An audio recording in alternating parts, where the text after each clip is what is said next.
morning. Last session. Woo! Woohoo! You survived the conference. Almost. We're almost there. So first, thank you for coming. I am Marisa Cargill. I am a transfer specialist at the Western campus of Cuyahoga Community College, also known as Tri-C. And we are here with Katy as well. I'm Katy Braford. I'm a transfer specialist at our West Shore campus of Tri-C. So we both have backgrounds that have been in higher education, and mine kind of started in the counseling world. So my background is counseling, and then I moved to the world of transfer about almost 2 years ago. And Katy's been in higher ed as well for quite some time. Yeah, I spent several years working in admissions at some four-year universities in Ohio, and then really fell in love with transfer, so I moved over to the community college side of things, and I've been at Tri-C for about 3.5 years now.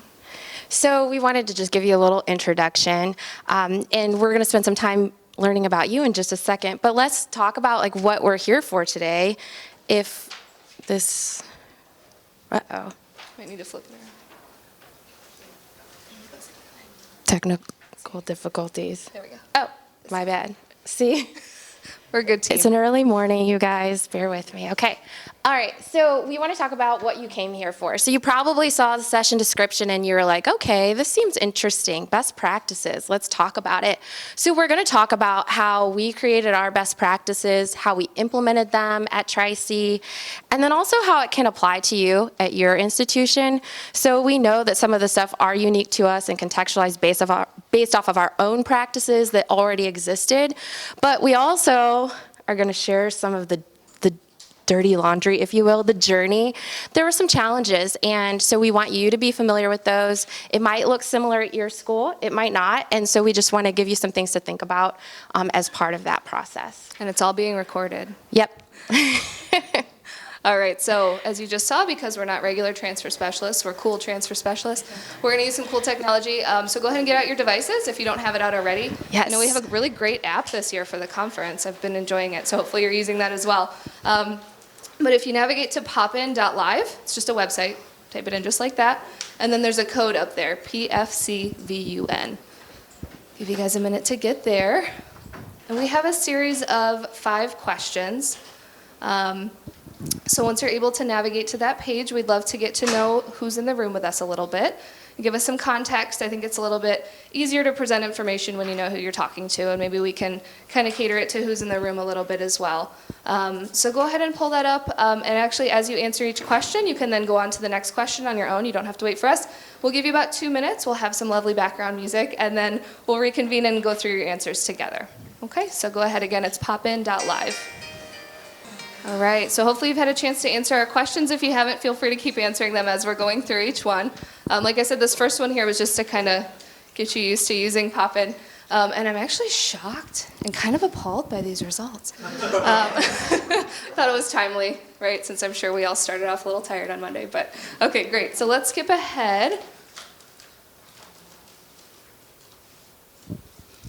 All right, so wow, okay, we wanted to know which types of institutions were being represented in the room. So it looks like by far we have a lot of four-year public schools represented. Who are those people? All right, thank you. My 2-year publics. All right, Yay. Awesome, good, I'm glad that you guys found your way here. 4-year private schools, about 10%, okay, great, thank you for being here. Our other 4%, does anyone want to share what the other is? We're a higher education regional center. We're a unique concept from higher ed where we're a campus, full-service campus that has 9 state institutions that offer the junior and senior classes. We are a transfer-only campus. Okay, very cool, thank you, thank you. All right, excellent. So on to the next here. Okay, so we really wanted to know just a really basic breakdown of what your roles are, are you a student-facing role or are you more behind-the-scenes administration and leadership type position? And as we heard from Dr. Burns yesterday, you can really affect change at any level of the org chart, which is something that we're kind of going to be talking about in here, since neither of us are at the top of our org chart, but we've still been able to affect some change. So it looks like we have a lot of student-facing folks in the room, which is great. So hopefully you'll be able to have a lot of great takeaways from our session, as well as those of you in leadership roles, maybe taking back some ideas.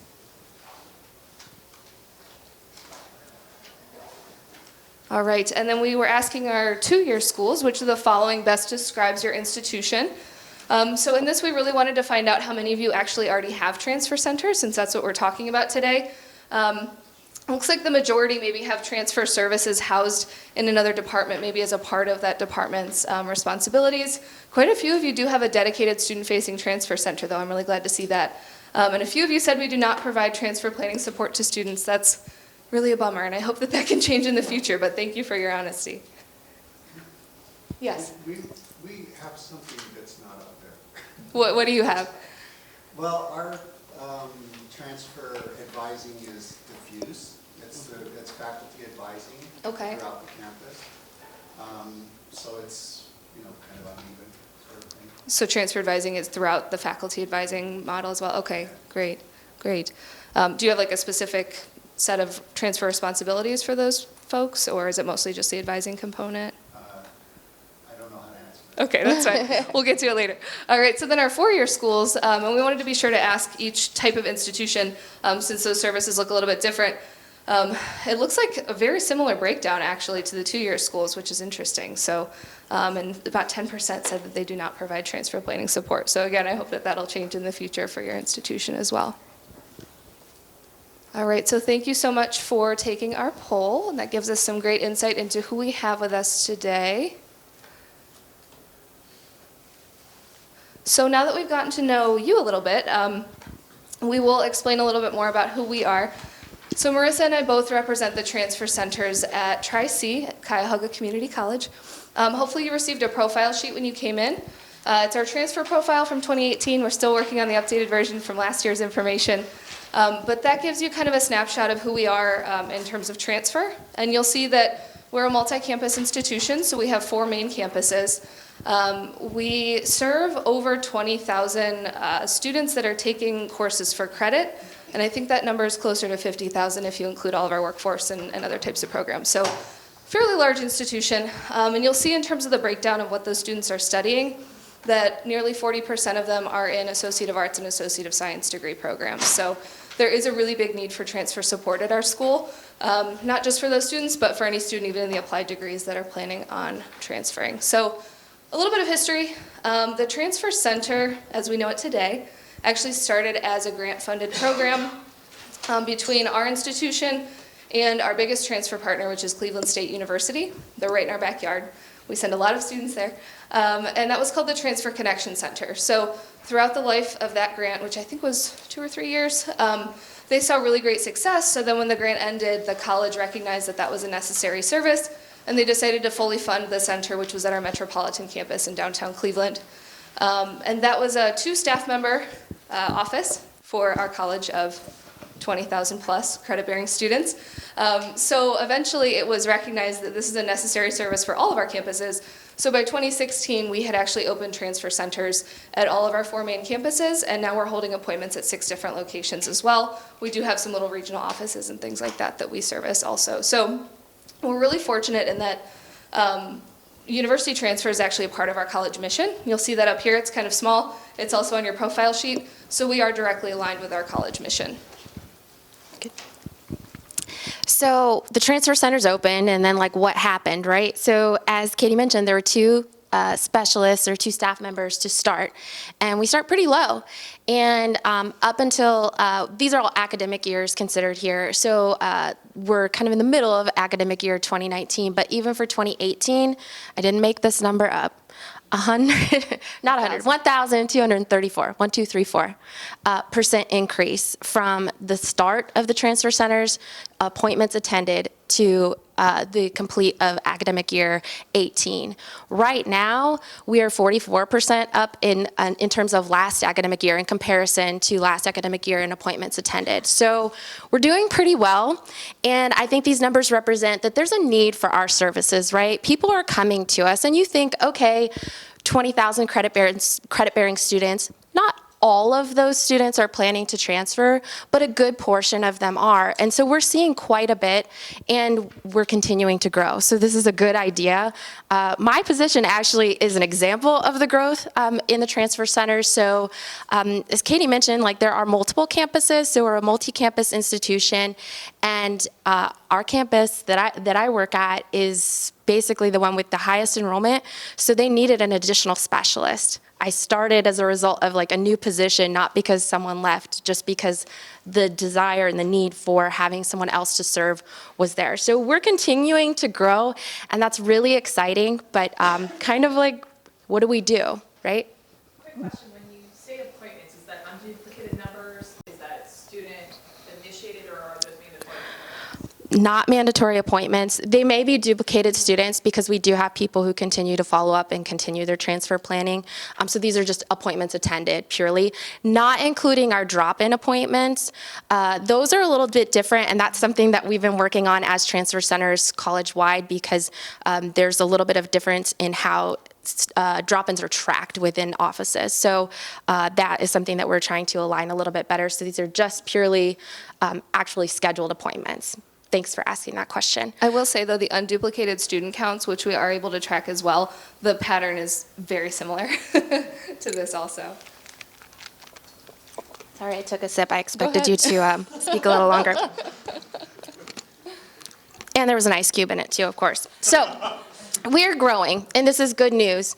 And out of this growth, we decided we need a best practice guide. But why? Why do you need a best practice guide, right? What's the goal? Well, as you saw on Katy's last slide, it's aligned with our college mission, and so that's really important. Another thing that the college has recently done, you guys always have like a strategic plan, right? We've heard this word, this term.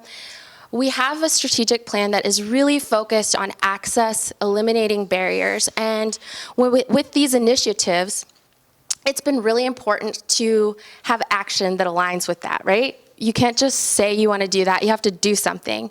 So college-wide, there's a call out for action groups, action committees, or task groups in relation to different access populations. One of those groups was transfer. Yay, we got recognized, woo! So there are other groups, but one thing that's really important to note about the makeup of these groups is all voluntary. So this call out comes out, no one was saying like, oh, your boss is making you join this. It was people who really wanted to be involved in the transfer conversation and figure out how we can better support those students. So the makeup of that group, sure, it included some transfer specialists and some people like on our articulation side, but we had faculty members on there from different academic programs and people who had basically not a really great idea of what we do as the transfer centers college-wide. So it was really important that those people were there, right?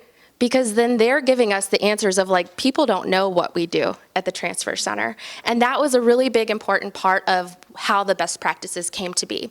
So we knew it would help the people at the college understand what we do, but we also knew that this would give us some consistency college-wide. So just a personal example, as I mentioned, I started and it was a new role. My colleague happened to go on a maternity leave a little bit earlier than planned, and so when I started in the transfer center, it was me. Hi, I'm new here. I don't really know what I'm supposed to be doing, and there's no one in my office to help train me right now. So what happened?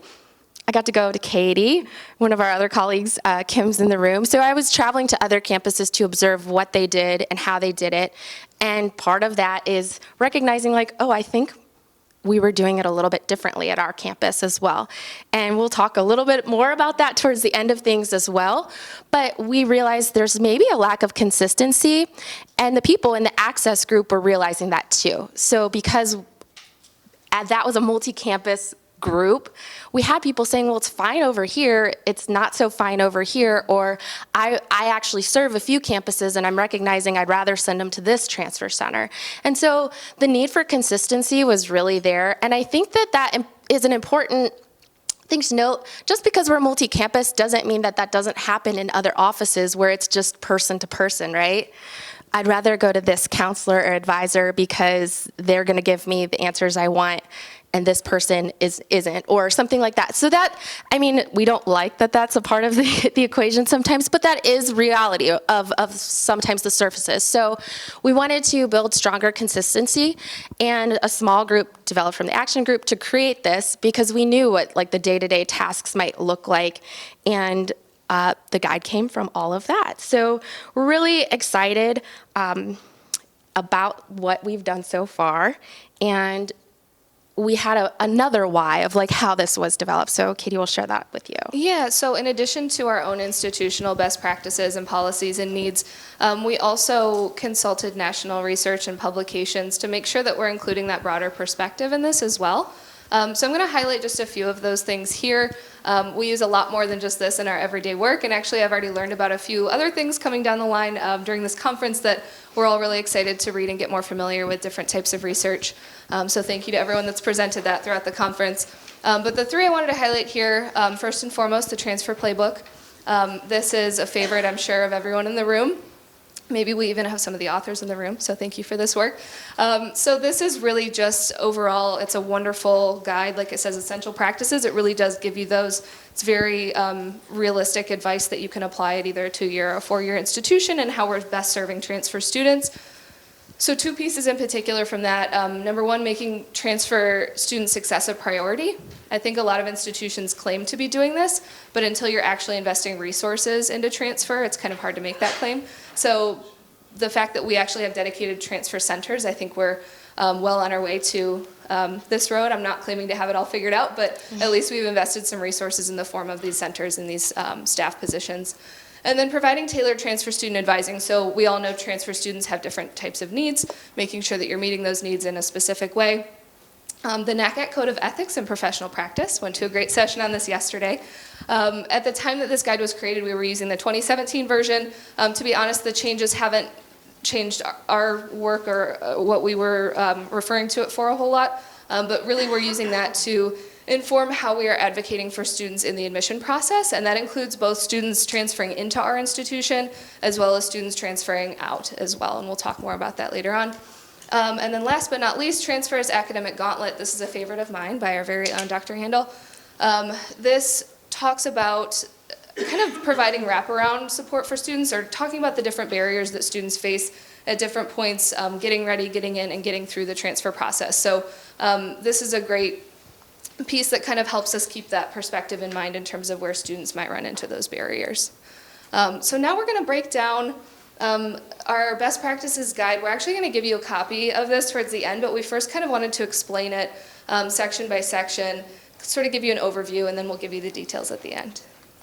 Yes, so we wanted to help contextualize this a little bit. So section 1 was really like, how do we define what we do and who we serve? So important to us was we have to figure out the who first. So who do we help? Obviously, students, right? That's the obvious group. But we help other people within the college. So we say stakeholders. I have a customer service background too. So like everyone is your customer. Have you heard that before? Like, right. So we really thought about who do we help beyond the students. And so we thought prospective students, current, former students will help anyone. Community members. So pretty much any community member could be a prospective student or have a prospective student, which we'll get to in a minute. But who else? Like, who else are we helping? And so really, and you guys will see this, so if it's a little small up here, you're going to get your own guide to take home. Instructional faculty. So we do some class visits. We try to get word out about our services, help their students. Sometimes we're helping them one-on-one with a student, but oftentimes we're doing a little bit more in terms of visiting the class or being involved in a class assignment. And we support them.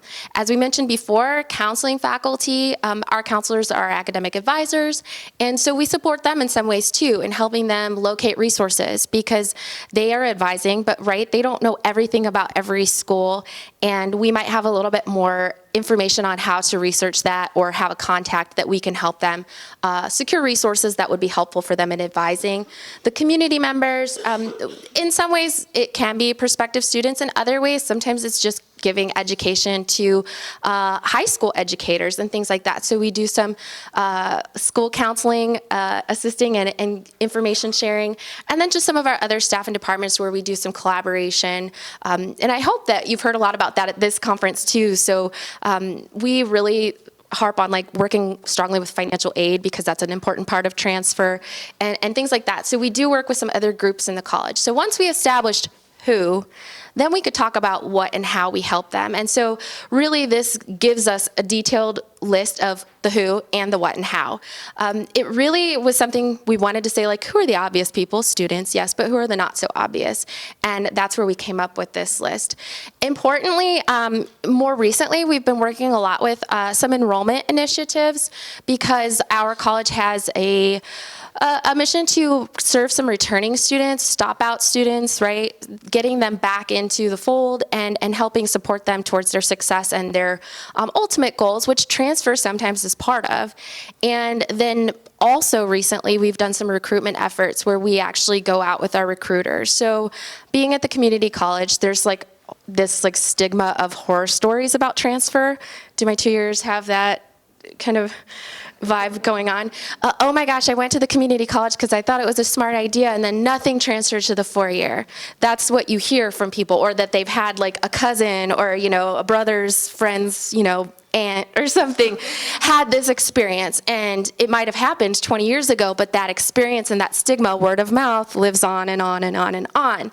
So by going to these recruitment events, we've been able to be there and share appropriate information about transfer and how these things might not happen to them anymore because of the agreements that we have. We have over 30 partnership schools. We have a lot of articulation agreements, and we know that the AA and the AS can really be helpful, especially within our state, but even sometimes outside of that if they're planning their transfer from day one. And so we've done some high school nights with our recruiters where we're there to talk to high school students and, more importantly, their parents, because they're usually the one with more questions about, well, if my kid starts at Tri-C, what's it going to be for them, and is it going to be a waste of their money where we're paying for community college and that seems like a savings, but they still have 4 years left.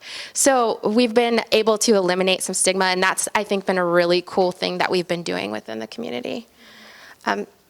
So we talk about then categorizing students, and hopefully you guys have heard of the transfer receiving, transfer sending ideas, but transfer receiving are those transfer in students. But you're a 2-year college, you guys have transfer in? Yes. And this is an area where I think we all struggle, right? At the 4-year, at the 2-year. Transfer in students, there are challenges. Who houses that responsibility? At Tri-C, it's kind of a few different areas. And so you can see the areas that currently house those transfer in responsibilities at Tri-C are with enrollment, with our counseling because they do some advising, and registrar with evaluating transcripts, and transfer centers last on that list. Head scratcher, right? So we'd like to be a little bit more involved. When students hear the word transfer, they show up in our office. And so as a result of that, we've decided, like, even if we're not allowed to house that yet, even if we don't own these responsibilities, from a customer service perspective, let's see how we can help them. And so we've been doing some training to make sure that we can at least access some of the registrar information. We're a banner school, so we can check to see when their transcripts were received, if they were received, and if they're close to evaluation, we can usually follow up on some of that and walk them through the transfer in steps so that if they land in our office, it's like not like, oh, you need to go to the enrollment center, right? Not bouncing someone place to place to place, maybe explaining this is what will happen, this is part of your process, and here, let me check on this for you, so that from a customer service angle, we're doing something for the student and we're educating them, and also that they feel maybe a little bit more sense of belonging instead of being pushed around to multiple offices. Absolutely. So section 3 then in the guide, we talk about our transfer sending best practices. So obviously this refers to our students who are transferring out of our institution. Typically to a 4-year school, that's the majority of who we're seeing. However, we don't discriminate. If they need to transfer to another 2-year school, maybe they're moving to another state, or maybe there's a program at another school that we don't offer, we'll help them regardless. But most of these I think you can think about in the context of a student going to a 4-year school. So we were really intentional in this list of explaining exactly how it is that we're helping students. I know it's hard to capture one's work in just 10 bullet points. I think we did a pretty good job here. Obviously, there's things that come up, special scenarios, what have you, that maybe don't fall on this list, but in general, this is a pretty comprehensive overview. It also includes some mentions of like different systems that we should be using for things. Marisa mentioned Banner. We use SARS for appointment scheduling, those sorts of things. But you'll see a question up here. It says, you're not academic advisors, then what do you do? I think sometimes when a new office is introduced, it can sometimes cause fear or concern from other departments of maybe duties shifting, maybe toes being stepped on, those sorts of concerns. So in this, I keep using the word intentional. We had to be that way, and we have to be that way in our work because the structure at our institution, as Marisa alluded to earlier, is that all of our academic advising takes place in our counseling centers. So our counselors at Tri-C are unionized faculty members, and in their contract it states that they are the ones that do academic advising at our institution. So we have to be very careful that we are respecting those boundaries, that we are not stepping on any toes, and we really tried to spell that out here because I don't have to explain to the people in this room the transfer process. To help a student go through it successfully, it's a lot more than just the academic advising piece. That's a very important piece, but there are 1,000,005 other things that students need to be doing and thinking about along the way. So in that, we kind of spell it out here, and I think, at least for me, this is a question that I get frequently from folks that maybe aren't as familiar with our centers, since we are still pretty young in the grand scheme of things, and still sort of getting the word out there about our services and what we do. So just to give you a really quick rundown, we are literally helping students from A to Z. So we want to see them in their very first semester at our school. We can help them researching different institutions, seeing which schools offer their major. We can help them connect with those institutions. We actually offer tours each semester that are free for students, so we take a bus and we go out to visit different schools. We can help them understand our partnerships and our transfer guides and maybe getting unofficial evaluations, all the way then through to the end where they're working on their applications. We support them in that as well. And then even the transition over the summer, especially, we get a lot of students coming in that ask for help with things like signing up for orientation or who's my advisor at the school, kind of navigating those next steps as well. So again, explaining how we support our students, clarifying any potential misunderstanding, and then also setting expectations for consistency at all 4 of our campuses. We are the same offices, we are the transfer centers, however, we don't share a common reporting line. So we each actually report up through our own campuses, which can present its own challenges as well. But luckily as a group we've been able to collaborate and decide on these best practices, which have been then ultimately approved by all the leadership as well. And Marisa actually has a really unique perspective on this because she formerly was a counselor, so she's worked in both offices. Dun, dun. Uh-oh. Secret's out, guys. Yeah. So when I started at the college, there was an opportunity for part-time counseling. Worked well because I was finishing my doctorate. Didn't need to work full-time during that stress of life. So it worked out really well. And at the campus where I work, I've been at the same campus for both roles. The transfer center wasn't around when I started. So anything transfer conversation related was probably happening in counseling. And as a result of moving into the transfer center role, I learned how many conversations we weren't having with the students. And so those appointments are really focused on the transfer advising piece and like what classes do you need to take. And maybe this is a better major for you. It might have those kinds of like career conversations happening, but application timelines and things like that, I was really unaware. And so if I'm one part-time counselor out of a gazillion part-time counselors that exist at each campus, and then also full-time faculty counselors, I was wondering if maybe like there was a lack of awareness of what we do and how different it was from counseling. And even my colleague, the other transfer specialist at my campus will say all the time, oh yeah, you used to ask me questions when we first started that probably weren't questions the transfer center could answer, that they were more counseling questions. I didn't know. And so I'm okay with saying that. And I think this guide helped us become more cohesive as a center, even though, like Katy said, we do report a little bit differently, but become more cohesive so that we could share out this information to people who maybe weren't so familiar with what we were doing. And one of the things that I think this also helped is people who were on board with it. We recognized more transfer champions within our college. And as we did that, we started finding like there is a nice balance between what we do in the transfer centers and what's happening in other areas of the college. And so we can be a little bit more complementary. We're not like conflicting with things. We are actually really being comprehensive with how we help the student. And that's really a way to carry out the best practices, but how do we do that, Katy? Yes. Let me tell you. Yeah, so like Marisa was saying, really just adding value to that whole transfer planning conversation. It's such an important piece, as we all know. So in terms of carrying out the best practices, this is a tiny little snapshot. This is actually a 2-page section of our document that we're going to share with you. And it's a really comprehensive checklist of exactly what you should be doing to prepare for appointments, what you should be doing during appointments, after appointments, and then if you have a follow-up appointment. So it might seem a little bit redundant, but for someone who maybe is coming into this role as a new transfer specialist who's never worked in this arena before, or maybe their coworkers on maternity leave and they don't really have anyone to ask these questions to. This would have been so nice. Then they will have something to actually go through and see, okay, this is kind of how things are working here. These are the expectations. It's also really helping to explain the previous section was showing sort of what we do, and this is kind of showing how we do it to kind of help others understand the level of detail and the level of work that goes into these appointments with students. So this, I think, is a really helpful section. It's very detailed.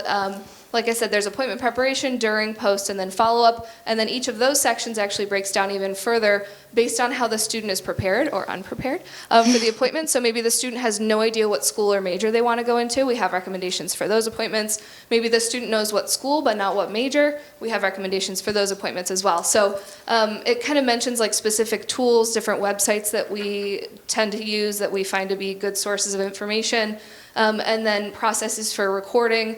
We have standardized practices for how we take notes, where we're expected to put those notes, and we actually just last year started using attribute codes in Banner, for any of my Banner schools, to be able to see students who have either expressed transfer intention, they get a TI code, and those are students who maybe haven't met with our centers yet, but have done something to tell us that they want to transfer. And then students who actually meet with our centers, they get a different code. So then we can run different reports to see maybe who's expressed intention but hasn't come to see us yet, vice versa. And then the hope is that in the future we can then go back and look at the outcomes of those students who have actually worked with our centers. So really trying to solve some of these problems of tracking what our students want to do as well. And then at the end we have a separate section for helping our transient or visiting students. It's not an afterthought, I promise. It's just like Marisa was saying earlier, anything that has to do with transfer, people kind of try to find us. So we wanted to make sure that we at least had some ways that we could help those students navigate, even if transient's not really housed in our department. So good customer service. Yeah. And I can't emphasize enough how great this has been, just not only for succession planning, but for other departments really recognizing the work that we do. So it seems like, oh, you guys wrote down what you do for an appointment. Woohoo! But people around the college don't know what that appointment entails. So they don't know that it's maybe a little bit more than just, oh, you filled out an application. It's not that. There might be a lot of work that we're doing and going into, like researching schools with students. It can be 10 schools. Some students, I had a student who was planning to go for a BFA, and so she had a lot of audition processes to talk about. And so we're talking about those things in the transfer center and really helping prepare them in that way. So this helps them recognize there's a lot of work going on, good work going on in the transfer centers and the work that we do. So even if you don't have a transfer center, documenting what you do so people can actually see it can be really helpful and beneficial to just building more transfer awareness and finding those champions on your campuses. So it was probably all rainbows and sunshine and glitter, right? That's what you guys are thinking, right? That's what happened. Were there reactions? Yes, there were some reactions. So to talk about the process really quickly, we did have this access group, had a campus president as an access champion who approved the best practice guide ultimately for it to then be shared with the provost. So it's, started from the top down, that this was then shared with a lot of different people and then shared ultimately with our counseling faculty. We went on a best practice roadshow, we called it. That's actually what we called it. Yeah. That PowerPoint says Best Practices Roadshow. Yeah. And it was met with resistance a little bit in some campuses and some not so much at all. And so that message that we got was, okay, there are some people who maybe are really more strongly concerned about that territory of where do we draw the line of what the transfer center does and what we do as academic advisors. And so we did meet a little bit of resistance, mostly with verbiage in the guide because of how that verbiage might align with their union contract. And so that was something that we did see as a result. Ultimately, there wasn't a suggestion of change it, but just a recognition of hey, this is what we want you to know that might be problematic. But there were other outcomes and successful outcomes. Otherwise, reactions were really positive. So that was really the only pushback we received more strongly. Otherwise, it was okay, great. This is good for consistency. This is good for us being aware and reporting to people this is why the transfer centers need to continue to exist and support our students. Katy's going to share with us some of the other outcomes. Yes, definitely. And I think, big picture-wise, we talk a lot about building transfer culture. This has helped so much, and it's such a simple concept of just writing down what you're doing and sort of declaring it and then having it approved at all levels. But it's been hugely beneficial for us and has really opened up so many lines of communication and so many opportunities. Thank you. And our colleague Kim here is going to pass out some of our copies of our best practice guide for you. So just helping to, like I said, foster that transfer culture, this has been a really big benefit. One of my favorite outcomes of this is that we actually now have a working group. Everyone loves a working group, right? But it's comprised of transfer centers and counselors. So there's no longer this divide. We're not really operating in silos anymore, and there's no finger pointing behind the scenes. We are truly working together and really opening up those lines of communication, and we're able to have really civil conversations where people can express their thoughts and feelings and concerns if there are any, and really talk those out, and that's gone a really long way in helping us work together. We've already spurred some other projects based on that as well. So really just opening up those lines of communication has been huge. And then we also want to make sure that we're representing ourselves not just in this best practice document, which is not student-facing. This isn't really meant for students. We want to make sure that students are fully understanding what it is that we offer. So in that regard, we're doing a full website overhaul. Yay, very exciting. With all our free time. With all of our free time. And also redoing our marketing pieces, trying to make sure that we're using the same ones at all campuses and have some consistency there as well. So those are a couple of our results in our projects that we're continuing to work on. But I think, again, going back to what Dr. Burns said yesterday about affecting change at any level, this is a great example of how, at sort of the bottom of the food chain, we were able to put this together and really impact, how transfer is perceived at our whole institution and how things are done. So, and I apologize if we didn't have enough copies. We do have business cards that we can hand out if you want to get in touch, and we can send it to you electronically. We were not sure how many of you would be here, so we're very grateful that there are so many of you. I think to add to what Katy was saying about the results is that it's important to note, this working group with counselors is a big group. So it includes all of the transfer specialists college-wide, which I believe is 6 of us?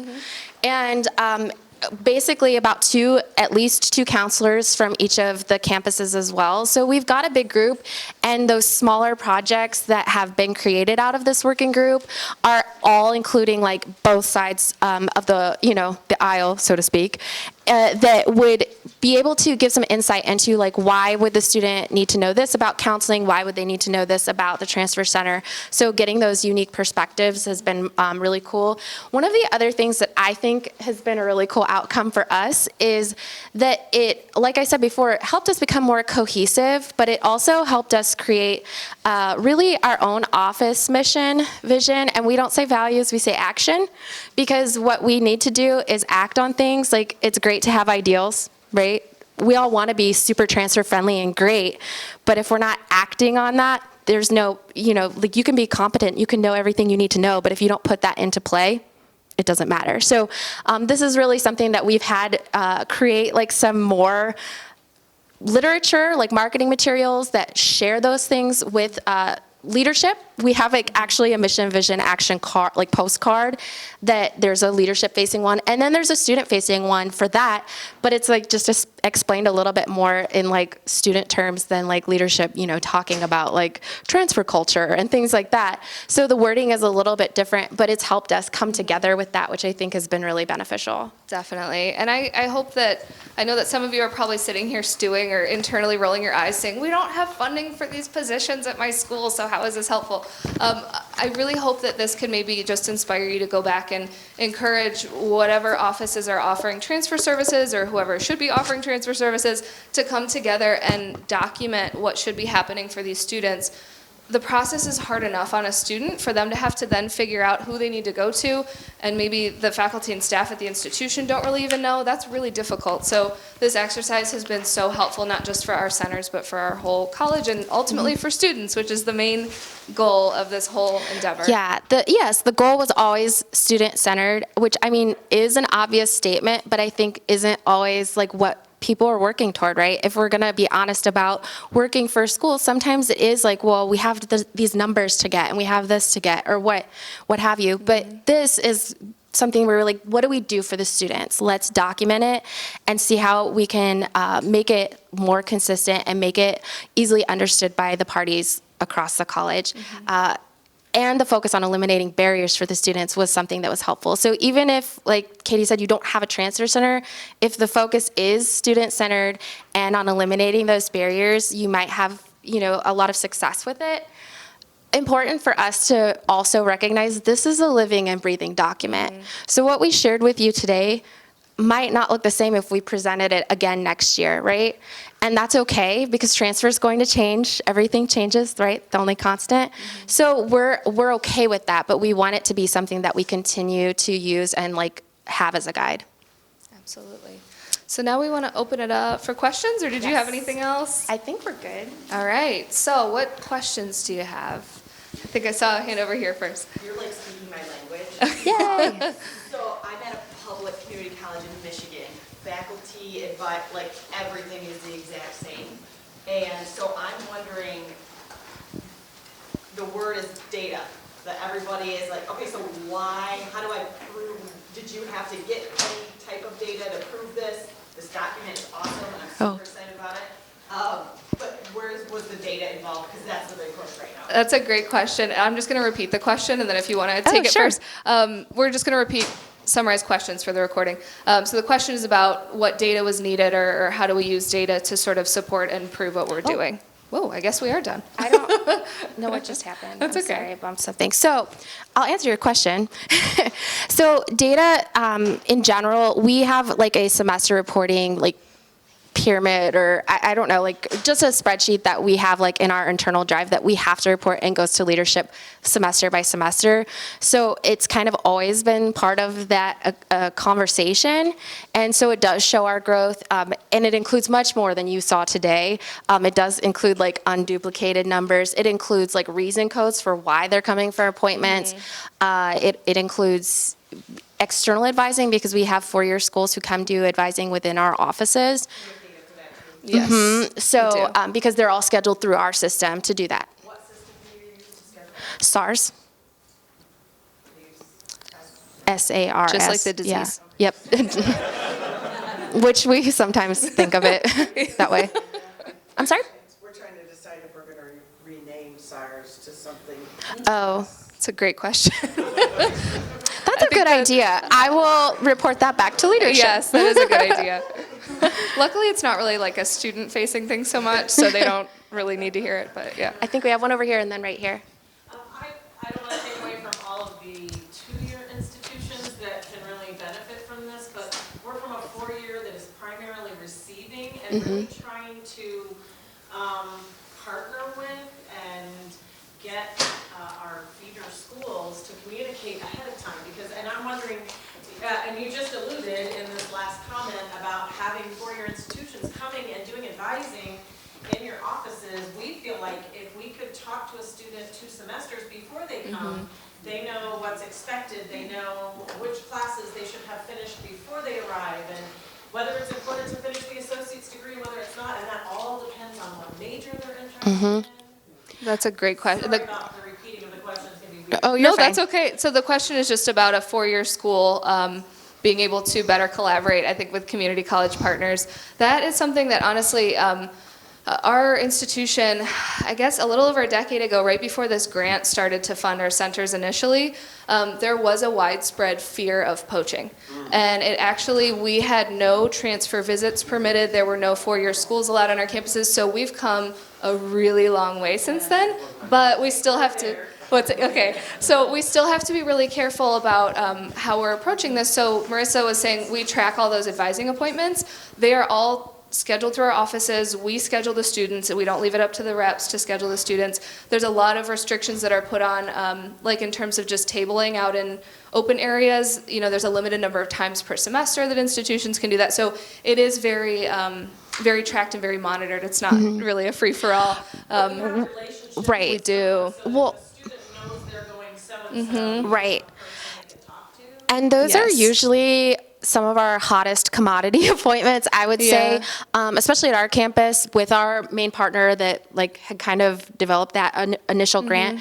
Those appointments fill up months in advance because he maybe comes 2 to 3 times a month at our office, and they're full. Like we are usually booking at least a month out. Towards the end of the semester, he's typically adding dates on our campus to meet with students. So what we would encourage in terms of any of our marketing at this point, like you can come to the transfer center. I know there's another session about the 11th hour that looked really interesting and popular. We will see you in the 11th hour, but all of our messaging now is like there's no time too early to come, and that's why we're willing to meet with prospective students.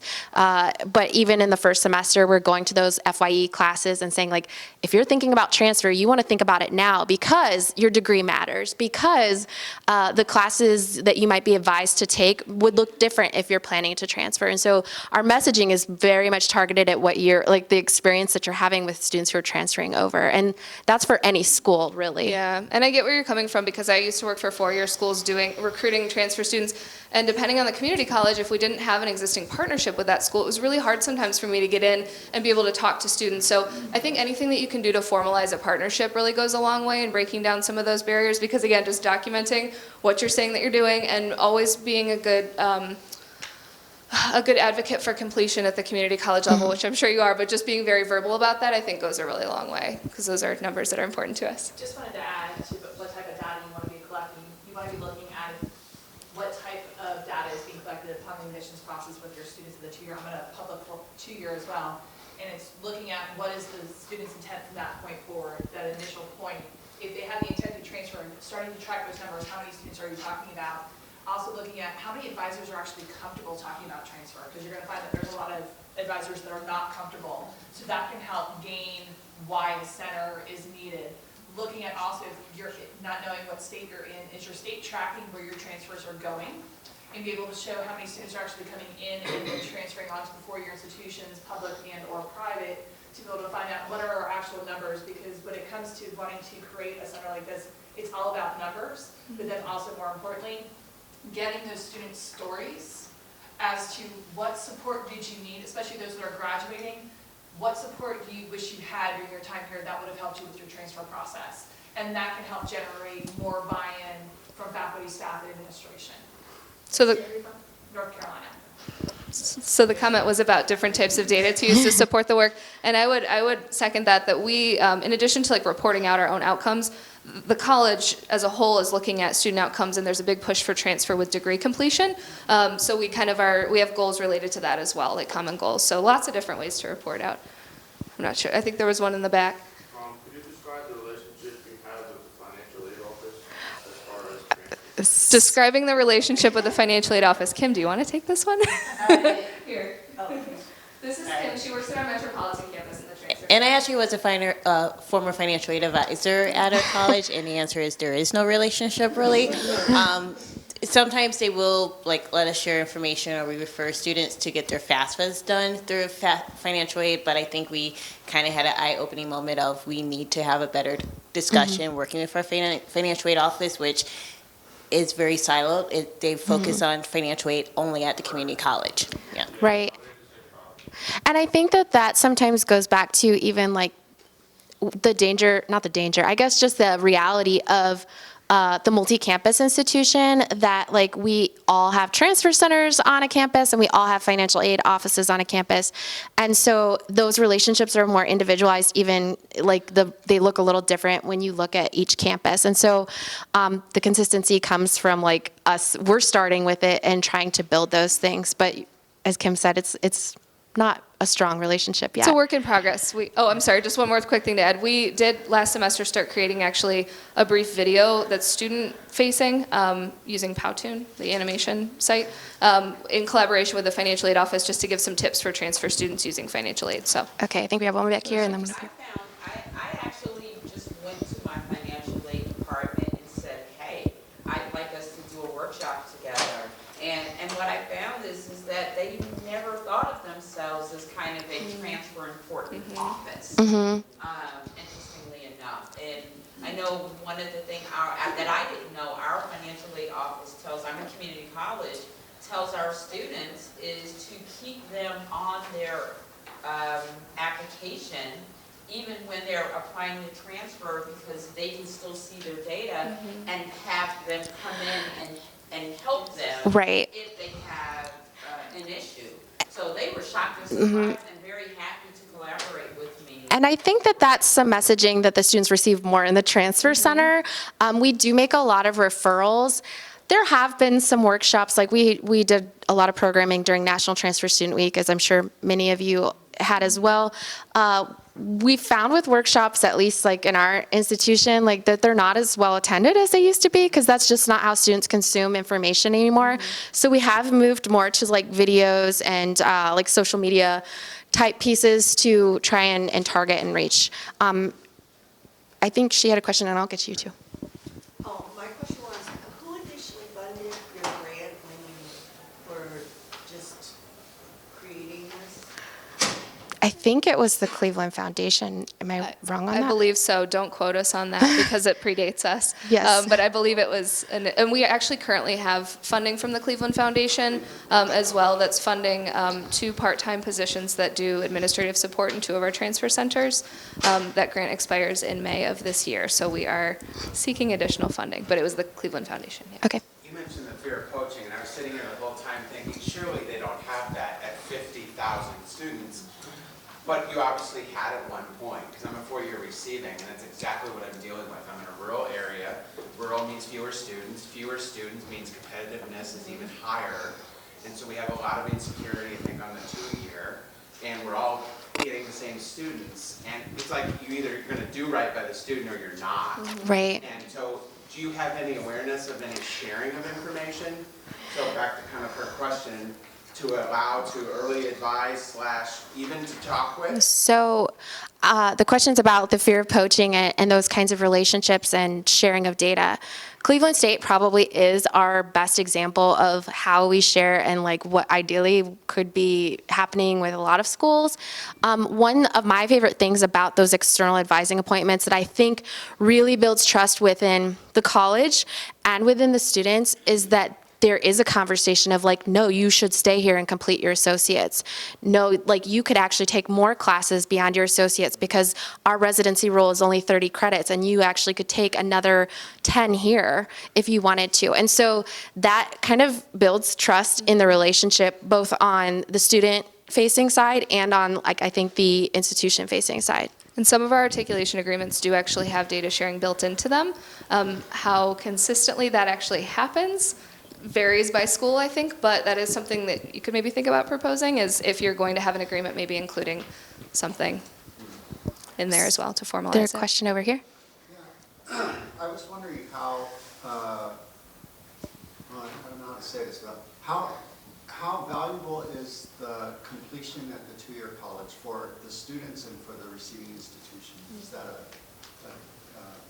seen as something that's going to get the students something? Yeah, that's a really great question. The question is about the value of actually completing at the community college prior to transfer.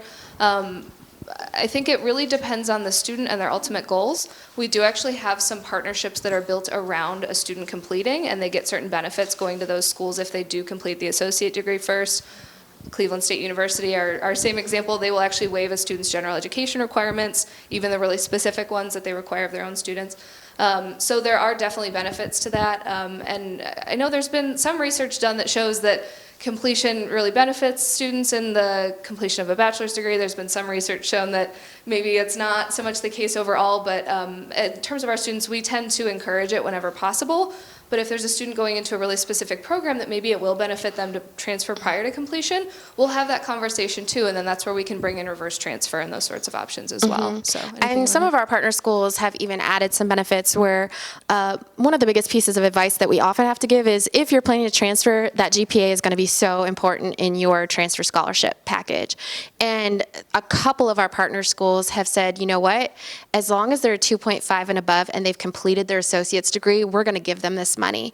And one example I can think of is Kent State University, and that scholarship matches their merit-based one. So if you transferred without, it's like the same amount, but it's for the highest GPA bracket, like 3.5 and above. But if I've got my associates and only a 2.5 and above, I can get the same amount of money. And so I think that that's also something that is helpful for students who maybe don't fall into the super high achieving, but they're not bad students either.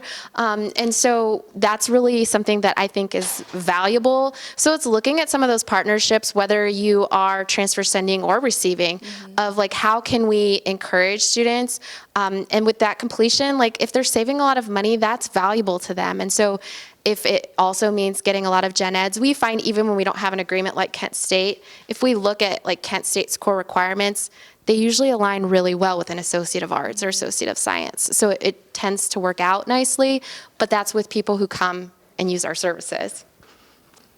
It's a good question. great question, yeah. Any other questions? I know we have 2 minutes left. I just wanted to say, rather than us having our usual transfer fair where 40, 50 universities showed up and students really didn't come, we're changing it up this year. So we limited to 25 colleges. And those 25 colleges were invited based on a survey of students coming through the transfer center, and also reaching out. So we invited those colleges. We've also provided resources from our community college. We have financial aid, career services, and also some of the other degrees like nursing. What we're implementing this year is there will be sessions, 4 sessions at 4 different times, 20 minutes, very quick, and it's going to be presented by both career and financial aid services on our campus, plus universities on housing, admissions, campus life. We're also going to have student organizations, PTK. Unfortunately, what I've seen is students are invited to PTK, and they don't come to the transfer center until their last year, and it's already too late. I see too many 3.5s, 3.9, and they say, well, yeah, I did receive it. So then we're also including organizations so they can capture those students. Don't know how it's going to come out. It's coming up next week.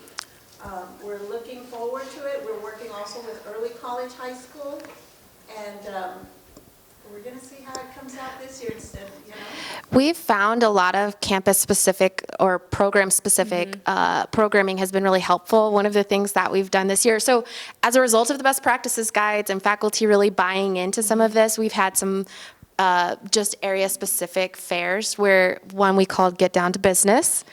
There's one coming up at the Metro campus. We had ours at the Western campus in the fall, and it was just some of our top business transfer schools. So there are about 8 schools or so at the event. Business faculty, some of the campus organizations, so the transfer center was there, but also some of their instructors, and they had career services there as well, and a panel of people who are working in the field who have information about internships. So it was this collaborative event, but it was specific to one group of students. But we've found with some of those that there is a higher level of engagement.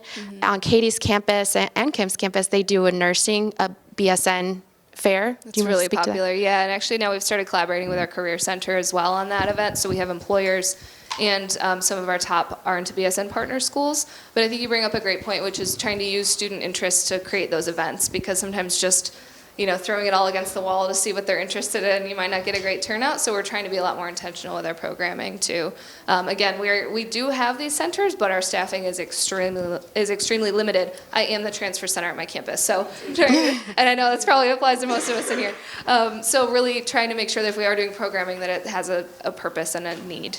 So, all right, let's take one more, and then we will wrap it up. If anyone needs to go, please feel free. I'm just wondering how effective has your best practices guide been for training staff? Great question about how effective the guide has been for training staff. We actually have not had any turnover, I'm going to knock on wood somewhere, since the guide was created. So in terms of retraining all of us, I think it's been really effective, but fortunately we haven't had a need to use it for that just yet. So anything else on that? Not really. No? Thank you so much, Thank all you of all you, for for spending coming. time with us. We really appreciate it. Appreciate it. Please remember to do your review. Thank you.